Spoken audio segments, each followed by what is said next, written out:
I think this movie is fun to watch. Like, it has very strong Malignant vibes in this. And I love Malignant. It is like probably one of the best horror movies that come out recently. And like, this just feels like a prototype of that.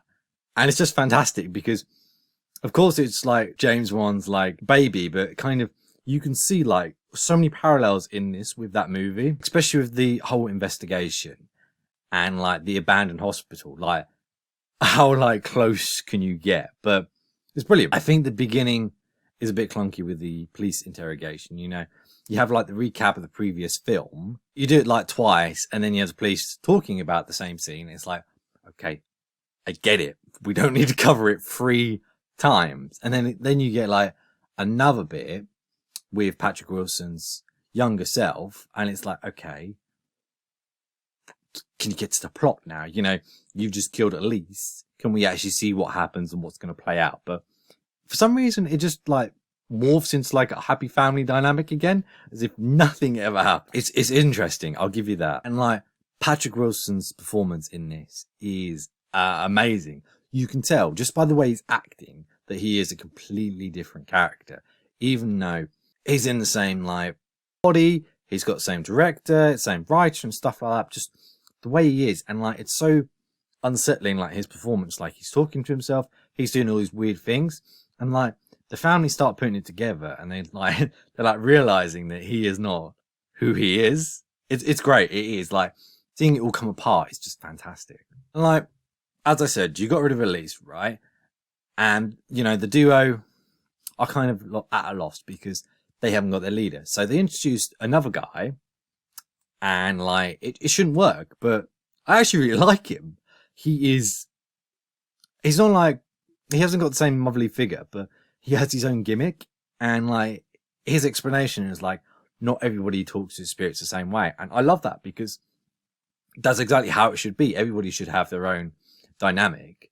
And like, he brings something new to the table. You know, the dice are such a fantastic like thing, because there's one scene where he's like face to face with one of the baddies, and like, he has to roll the dice just to make sure.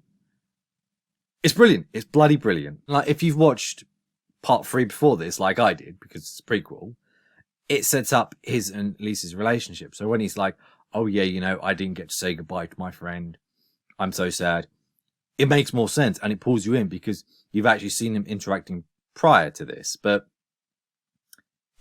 in this movie, very much like Elise in the other one, you know, he's just here and you don't get to see like any of their interactions. Like, there is a nice scene between him and Elise in this movie, but I think watching 3 just elevates it a whole lot more. You know, Matha Mortis, Mother of Death, you know, we had the old lady in the first one and she was great, and she kind of gets sidelined in this, which is really annoying because she had such great potential, and instead we've got this, her mother, taking like the lead kind of ghost, the kind of scares and all that. And like, I get it, but it actually undoes a lot of the good like stuff we built up in the previous film.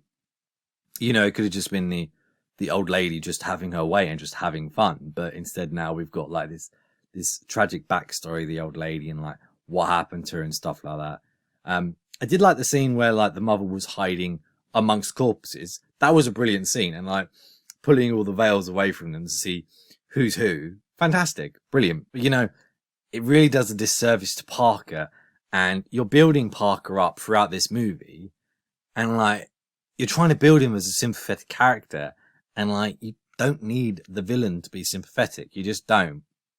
You know, he's a bad guy. He stole a body, and like, he shouldn't be sympathetic, you know?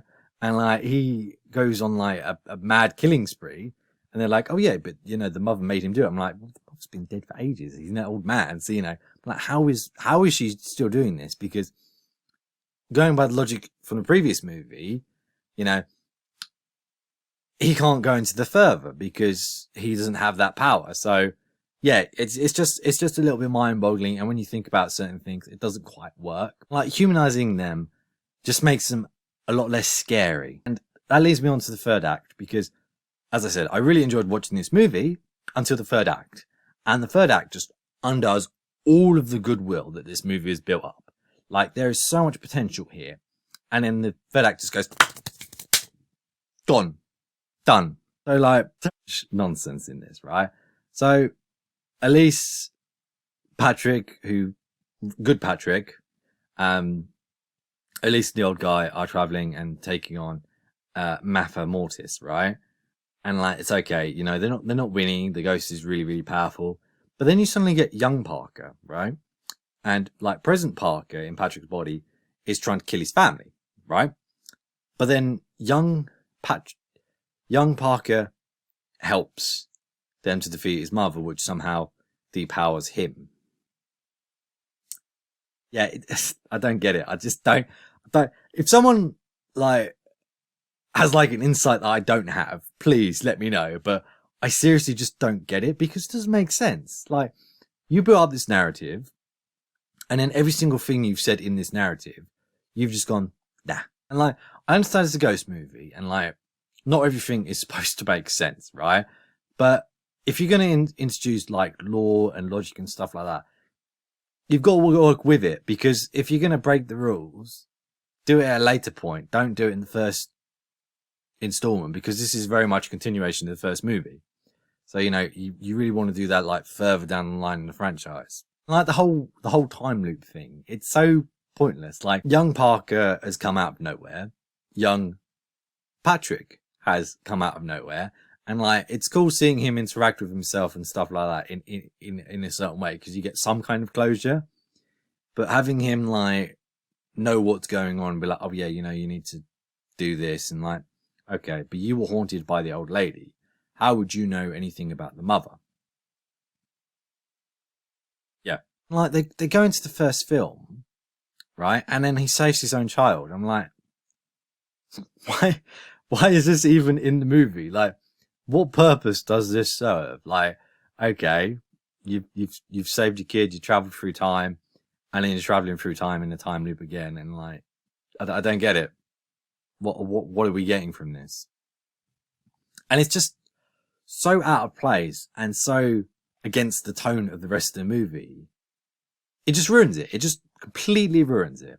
And then, to add insult to injury, right? You have a rehash of the previous film, Sending. But instead of the dad going into further to get the son is going into further to get the dad. Great. That's so creative. And it's such a shame, because it just feels lazy.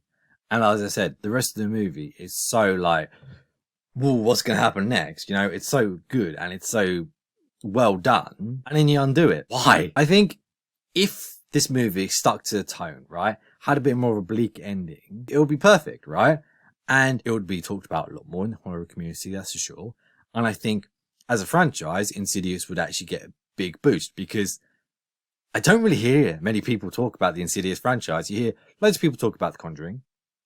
Non-stop, like Conjuring. It doesn't even matter what film it is. They're like, oh my word, everything's so amazing. And like, this happened around the same time, but no one really talks about it.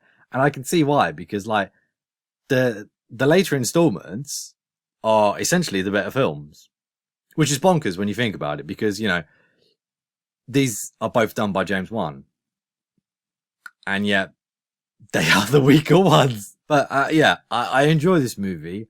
I'm looking forward to kind of seeing what happens in the Red Door, because of course we're going to do a time skip. I hope there's no time loops, and we'll see what goes from there. But yeah, it's an enjoyable watch until the end. The end just ruins it for me.